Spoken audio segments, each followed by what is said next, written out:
Assalamualaikum warahmatullahi wabarakatuh. Perkenalkan, nama saya Muhammad Didi Kurniawan, absen 23. Di sini saya akan mempresentasikan tentang etika penanganan keluhan. Ini tentang etika penanganan keluhan, materi dari komunikasi dan penampilan.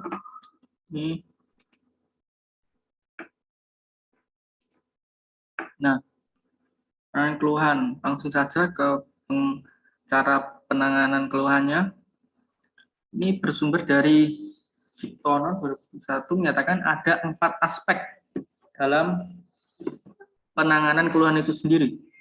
Yang pertama adalah empati terhadap pelanggan yang marah. Jadi kita harus berempati kepada pelanggan, kita boleh emosional dalam menghadapi pelanggan. Yang kedua adalah secepatnya keluhan pelanggan harus segera ditangani agar ada kemungkinan pelanggan tersebut menjadi puas kembali dan menjadi pelanggan setia. Kita sebagai penyedia jasa dari rumah sakit, kita harus melayani pasien sehingga pasien menjadi puas.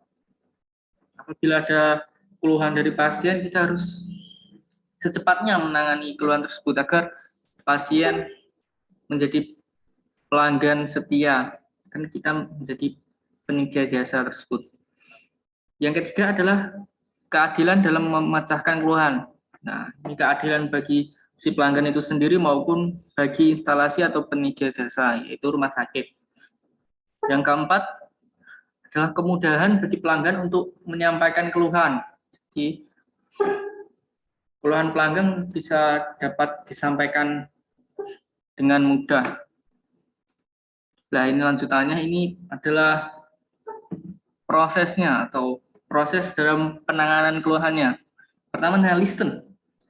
Listen, kita sebagai penyedia jasa harus mendengarkan secara baik-baik, dengan baik, mendengarkan keluhan pelanggan atau menerimanya dengan baik. Lalu yang kedua, clarify atau mengklarifikasi keluhan pelanggan tersebut.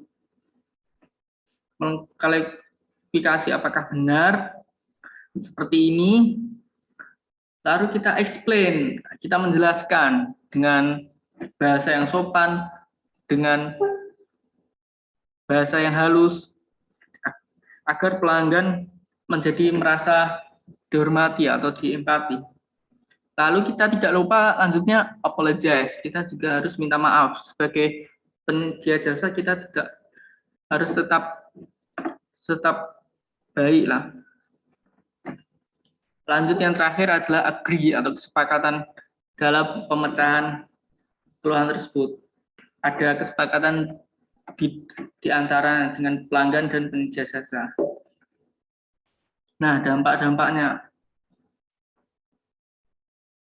Keluhan pelanggan juga mempunyai dampak positif. Di antaranya dampak positif adalah dengan adanya keluhan, maka rumah sakit dapat terus melakukan perbaikan terhadap pelayanan yang diberikan atau perbaikan kinerja operasional. Jika ada keluhan, maka jika ada keluhan dengan ditangani dengan baik, maka kinerja rumah sakit semakin hari akan semakin membaik. Yang kedua, penyedia jasa dapat terhindar dari publikasi negatif. Jika keluhan dapat diatasi atau ditangani dengan baik, maka publikasi akan menjadi positif atau di mata pelanggan akan menjadi positif. 3, penanganan keluhan pelanggan memberikan dampak positif kepada pelanggan, yaitu kepuasan pelanggan. Nah, dengan adanya penanganan keluhan yang baik, secara baik, maka pelanggan itu sendiri akan menjadi puas dan akan menjadi pelanggan setia dari kita penyedia jasa. Terakhir, karyawan dapat termotivasi untuk memberikan pelayanan yang berkualitas. Tidak lupa, karyawan juga akan termotivasi untuk memberikan pelayanan yang berkualitas.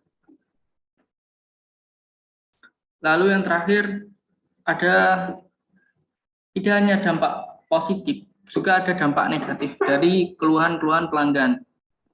Nah, diantaranya ada baik besar maupun kecilnya keluhan, bila tidak dikelola dengan baik, maka akan berdampak pada citra rumah sakit itu sendiri.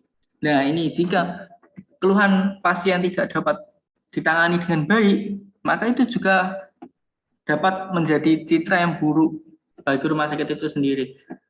Jika bisa ditangani dengan baik, maka citra akan membaik.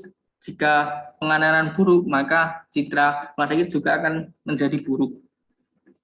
Nah, yang terakhir, pelanggan yang terlalu membesar-besarkan keluhan dapat berdampak ke jalur hukum, sehingga dapat merusak citra rumah sakit.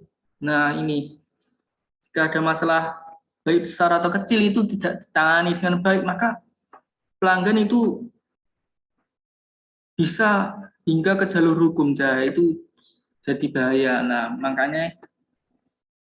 makanya kita harus sebagai penyedia jasa harus baik besar atau kecilnya tetap harus ditangani keluhan-keluhan pasien sebaik mungkin. Oke, sekian presentasi singkat dari saya tentang etika penanganan keluhan. Terima kasih. Wassalamualaikum warahmatullahi wabarakatuh.